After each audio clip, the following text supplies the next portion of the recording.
jordarna är lustiga att se.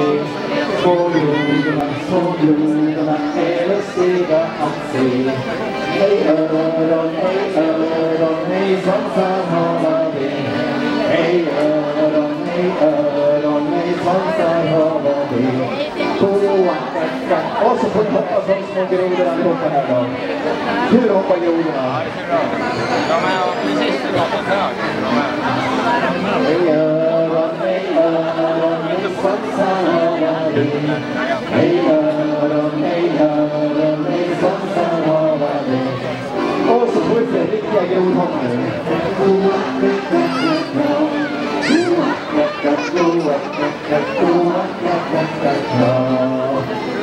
Och sen har vi något annat än grodor också.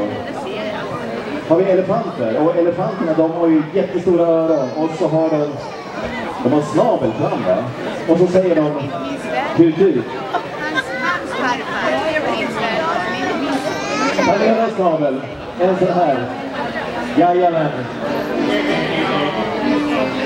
Små elefanterna är lustiga att se. Små elefanterna är lustiga att se. Båda öron och snablar har vi. Båda öron och snablar har vi. Och så tutar vi.